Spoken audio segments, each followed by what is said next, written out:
یکی از قدیمی ترین و با ارزش ترین سنگ های قیمتی در جهان سنگ فیروزه است که این سنگ توسط مصریان برای اولین بار در جهان شناخته شد و گفته می شود که قدمت آن به 6000 سال قبل از میلاد مسیح برمیگردد.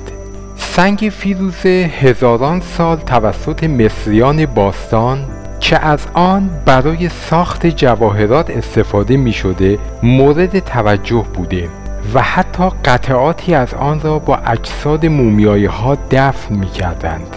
اینجا نایتینام، من رضا هستم. اگه تا حالا ما رو سابسکرایب نکردید ممنون میشم که این پایین دکمه سابسکرایب رو بزنید و با زدن زنگوله از ویدیوهای جدیدی که میذارم آگاه شوید. هزاران کارگر در این معادن کار میکردند و پس از استخراج این سنگ گرانبها آنها را برای فراعنه مصر میبردند تا برای ساخت جواهرات استفاده شود. مصریان ارزش بسیار زیادی برای سنگ فیروزه قائل بودند. به طور کلی در روی زمین فقط 5 منطقه وجود دارد که این سنگ استخراج می شود که در کشورهای مصر، ایران، چین، آمریکا و تبت این معادن وجود دارد.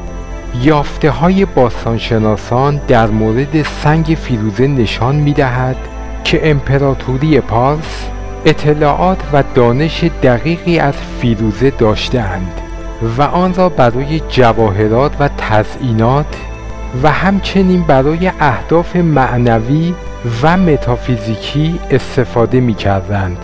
ایرانیان باستان در گذشته معتقد بودند که سنگ فیروزه سنگ معنوی است و برای شخص خوششانسی می‌آورد و انسان را در برابر نیروهای شر و بدی محافظت می کند و همچنین سرخپوستان بومی آمریکا سنگ فیروزه رو می پرستیدند و معتقد بودند که فیروزه قدرت زیادی دارد و سنگ مقدسی است و در بیشتر مراسم و دعاها از آن استفاده می شده و جالب است که بدانید بیشتر مردم دنیا و در بیشتر فرهنگ ها برای سنگ فیروزه احترام قائلند و این سنگ را دوست دارند و به قدرت درمانی و متافیزیکی آن احترام می‌گذارند.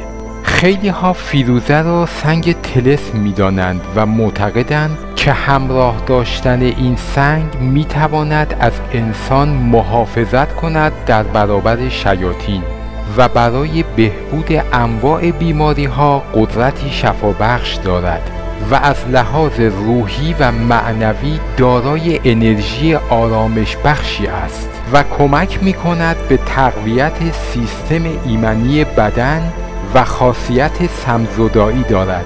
مشکلات و عفونت های معده را رفع می کند. رنگ آبی و زیبای آن حالتی روحانی دارد که نگاه کردن به آن باعث تقویت چشم می شود و قلب را تقویت می کند.